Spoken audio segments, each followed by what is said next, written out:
What is good, y'all? DoseofDiallo back with another banger on the channel, and welcome back to another Suicide Squad discussion video, y'all.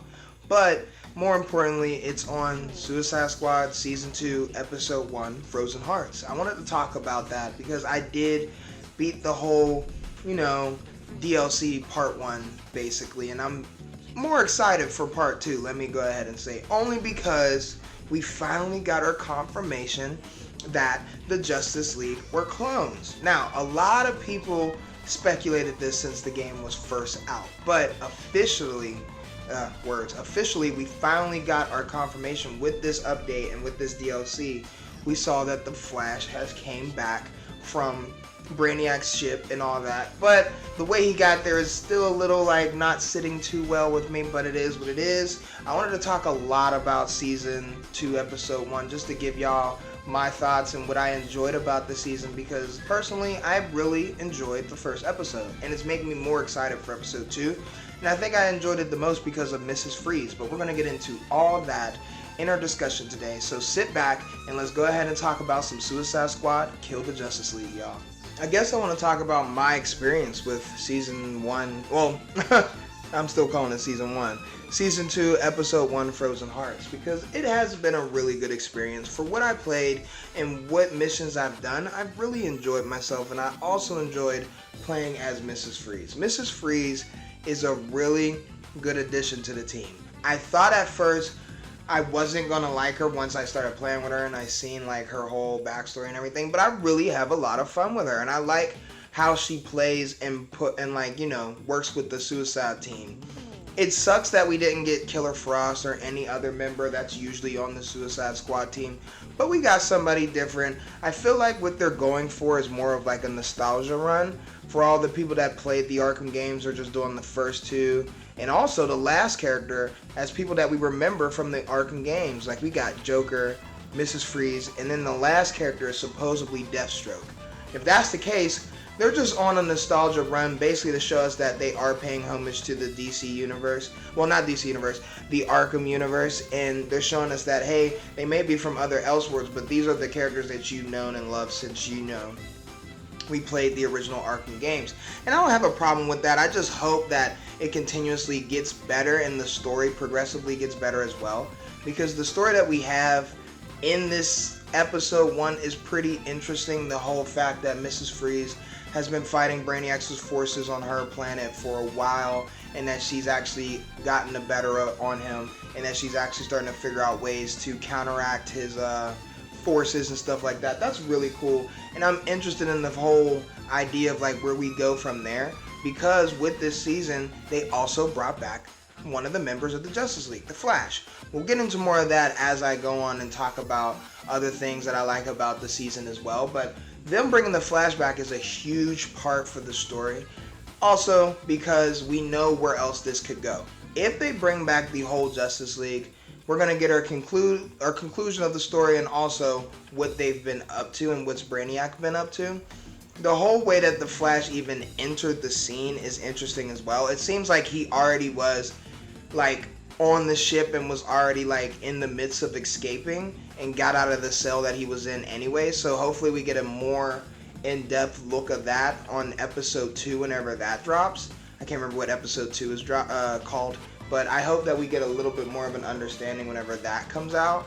So all I can say is, right now I have been enjoying Season 2, Episode 1, but I do have some other stuff that I want to talk about regarding the missions and the weapons that we've gotten this season, and also just some of the ways that things have changed up with gameplay as well. So let's go ahead and get into the next things. I wanted to talk a little bit about the missions that we've gotten this season and say that they aren't the best, but for right now they're okay, because I hope that in Episode 2 we have more different mission types. Maybe they give us a new type of mission that they did for whenever Season 1 rolled around. They gave us the hack tower missions whenever you're phasing in and out of 2 different dimensions, trying to stop the Watchtower from taking over. I think it's Brainiac hacking into it or something like that. I think it's stopping it from doing something. I can't remember what it's fooling doing.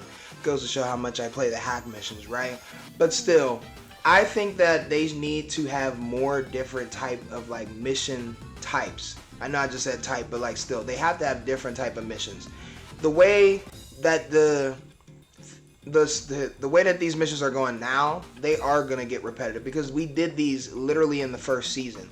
We've done the horde incursions where you have to kill a certain amount of enemies, then you get to leave. We've done the superhero variants of Brainiac's forces, and you have to kill a certain amount of them, and then you can leave.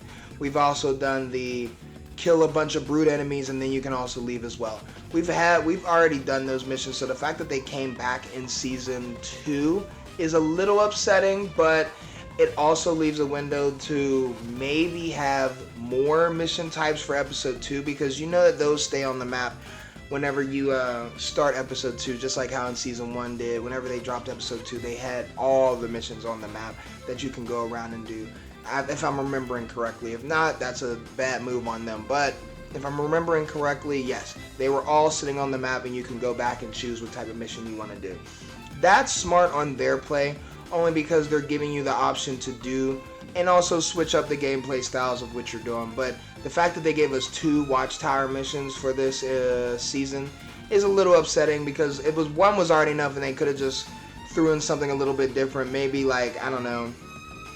I think what the game needs is like more boss types, because we don't have a lot of boss types, and it would benefit it a lot if we had a new boss type mission and not just fight Brainiac. But we'll get into more about the Brainiac boss fight, because I did enjoy it a lot more than I did in the first season. This season's Brainiac boss fight was a little bit more interesting, and we'll talk more about that in a little bit whenever we get down the line in the video. But for right now, the missions that we had for this season are a little underwhelming, and I've only played like a certain amount of them, and I keep playing the same one because that's the only one that I really enjoy, and it's the Ice Out one, where you just kill a bunch of enemies. I've always enjoyed that because that's where you really showcase your traversal, your your build, the guns that you're using and whatnot. We're also going to get into the guns and all the melee weapons that they dropped this season, because I do enjoy the guns and the melee weapons as well. We'll talk more about that in a little bit, but for right now, the missions are a little underwhelming, and I wish they would have gave us more mission types, because other than that, this season could have been a lot more higher on my radar if they did. But right now, it's still in the middle, like how I felt with season 1 and their mission types. So all I can hope for is whenever episode 2 rolls around, we get a bunch of more different type of mission types, and it'll actually switch up the play style and how we go about moving around on the map. Because right now, these are the same things that we've done in season 1. So let's go ahead and get into the next thing. Next, I want to talk a little bit about the weapons that we had this season. I enjoyed the certain amount of weapons that we had. Mostly, I used the Killer Frost Infamy set. I've been using that a lot.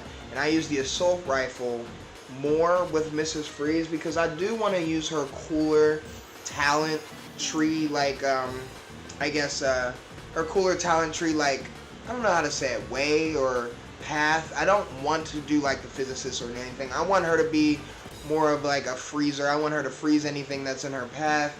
So I've been enjoying that a lot more too. And the Killer Frost weapons are really cool as well, because the more that you hit on the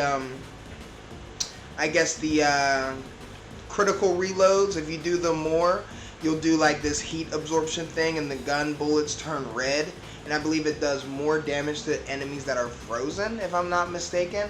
I do have to go back and check on that, but I have enjoyed the Killer Frost weapons to what they are. And I also use the Firefly Assault Rifle as well, and I really do like the Firefly Assault Rifle.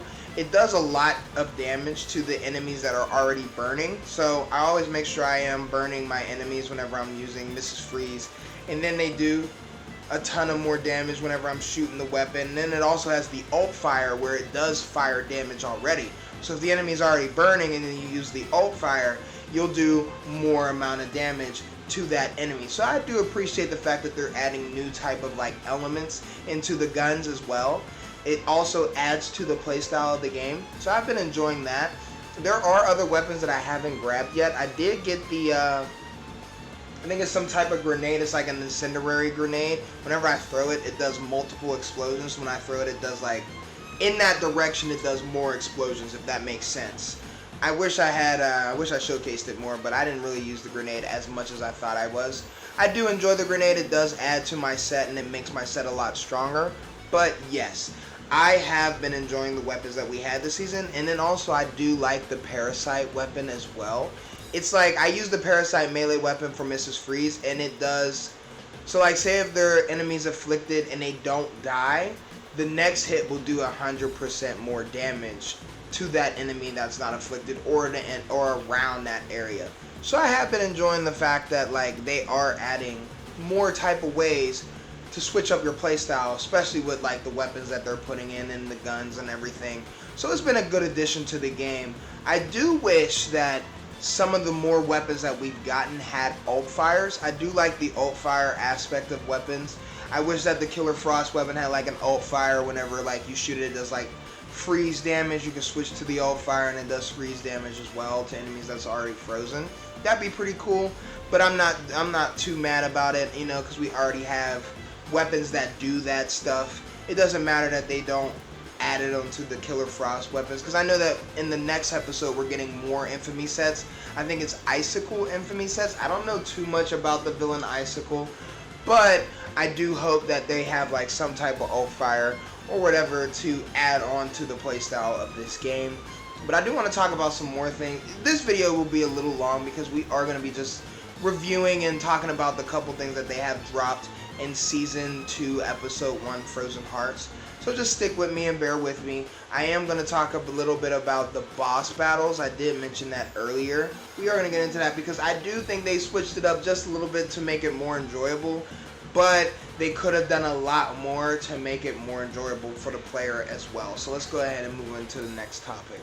I want to talk a little bit about the Battle Pass that we have this season. Now that I finally have played a little bit and gotten a couple little of the outfits in this Battle Pass, I do enjoy the Battle Pass for this season, but I do wish that they had more skins in the Battle Pass lineup other than the Toyman skins, because some of the Toyman skins don't look the best, but most of them do. Like the Mrs. Freeze one is pretty cool, and so is the Joker one. I don't know how I feel about the Harley Quinn or Deadshot one, but I'll see how it looks whenever I put them on the character. I'm more interested in the other costumes that they bring, because they just brought back all the Arkham skins, like from Arkham Origins, Arkham City, and I don't believe they did Arkham Knight yet. So I hope that they put some more skins from like the Arkham Knight games, like they give Deadshot the Arkham Knight costume, because they already gave him a Batman themed costume for the Justice League. They could have gave him like an Arkham Knight costume. That'd be pretty cool. Or give almost called him Killer Croc. Give King Shark more of like, because King Shark doesn't have a lot of costumes. Like King Shark could have had a Toyman costume. That would have been pretty cool. But I don't think he does, so that's a downside on their part. They could have done a lot more costume variants than the ones that we have right now. But it is what it is, because the Battle Pass also gives you coins and also gives you like rival end screens, poses. I don't like the fact that the Battle Pass gives you like lines for the characters. I wish they would just automatically have those lines for the characters already, and we don't have to unlock them in the game. That's kind of stupid and weird to me, and also something that we have to pay for. I don't enjoy the fact that we have to pay for more audios or like voice lines for the characters. It doesn't really make sense. And there's another thing that I didn't do this season yet. I didn't listen to any of the audio logs yet. And that's one thing that I don't know if I enjoy with Suicide Squad, even though that was a big thing in the Arkham games. I don't know if it works too well with Suicide Squad. And it doesn't work well to me only because we don't know where this story is really going. Ever since the game came out and when you beat the story, they rely on you to listen to the audio logs to see where everything's coming into place and where the chips are falling. And that's just a lot of outside work for the people that already don't even enjoy doing what you have set for the game already. So it's just a hit. I mean, it's just a miss on their part, and I wish that they would like change that up and give us more cutscenes or like story dialogues or like character interactions for us to understand what's really going on in the bigger picture. Because I still believe that the Deadshot that we have is from another universe, honestly, because in the audio logs he does talk about being from another universe or something like along those lines. I really have to go back and listen to them, and I'm going to do that probably after this video. Give me a little bit of time to go ahead and see what's going on with Suicide Squad, even though this game doesn't even know what's going on with itself. But the next thing I want to talk about is the boss and which direction that the story is going in. And there's a lot to talk about with that, because I already told you I don't like the fact that, I don't know if I don't like it, but I don't really enjoy the fact that the Flash just shows up and he's already like alive and like conscious and stuff, and you put him in the Justice League Hall of Justice area. We're going to talk a lot about that, so let's go ahead and move into the boss battle and see where else that takes us. Okay, so we have made it to the boss battle section, the part where I believe I'm going to get a lot of mixed reactions for how I'm going to talk about it, but I'm going to start off by saying I really enjoyed the boss battle this season. Like I said in the beginning, I did enjoy the boss battle this season, and I believe that they could do a lot more from just what we had this season. Okay, so let me start off with the Superman and Flash thing. I said this in my last video. I knew that they were going to put both Superman and Flash as one character for this boss battle, but I didn't think that they would have any type of new moves though.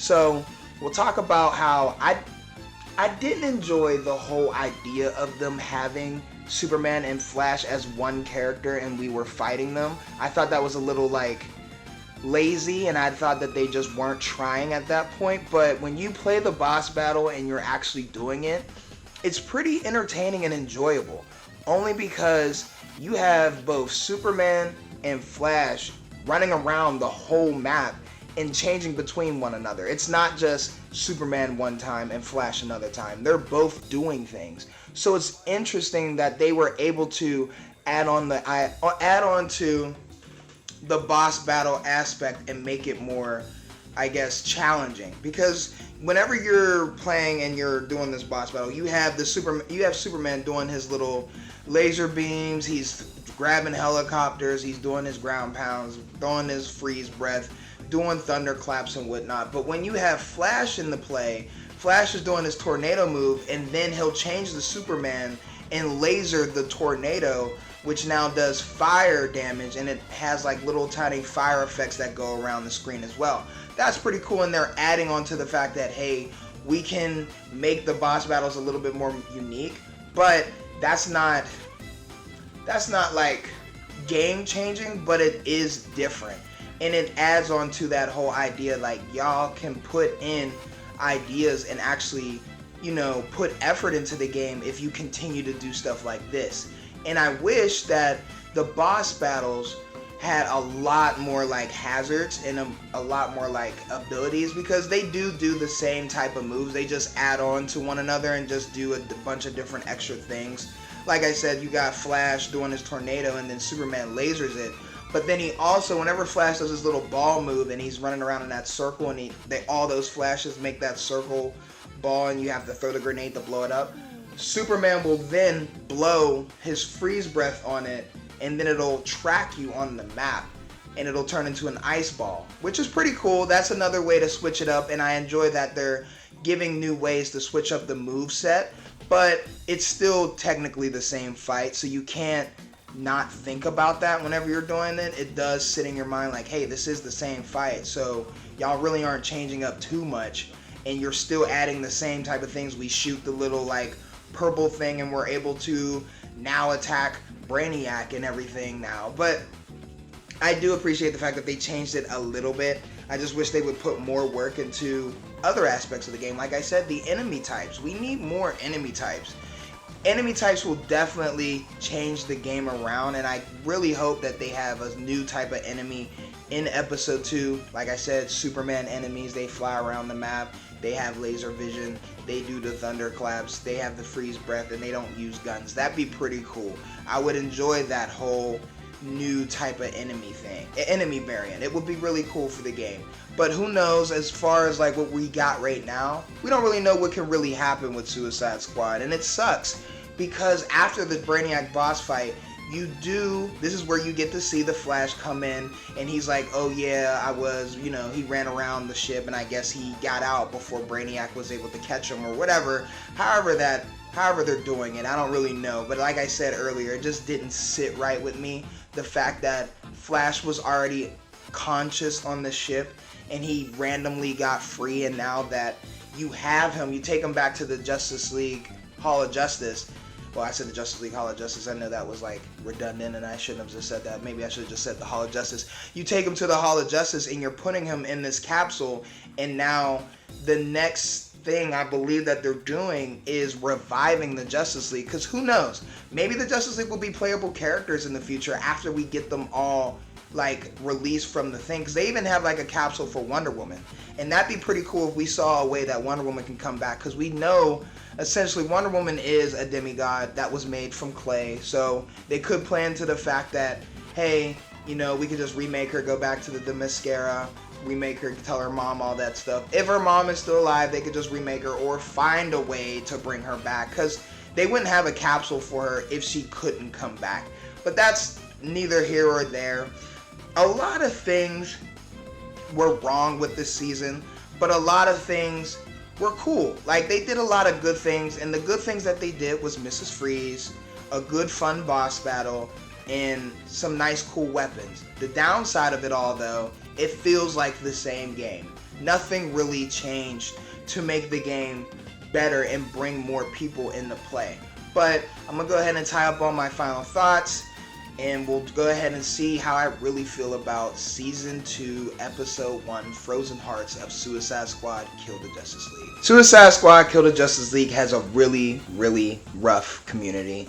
And if it even has one, I'll say. But the game still has a special place in my heart, and it's literally only because these are DC characters, and I have a real strong love for DC characters. And the Suicide Squad, the Arkham game trilogy, and, well, I guess you can't really call it a trilogy because Origins technically counts. But the whole thing that Suicide Squad is just not getting right is the cohesion of a I don't know, the cohesion of like a story that makes sense, characters that make sense, and like their design and weapon choices. Because a lot of people believe that none of these characters should be holding guns, and they should be using exactly what they use in the DC comics. I agree. This game is really, really strange, but it holds a special place in my heart, like I said.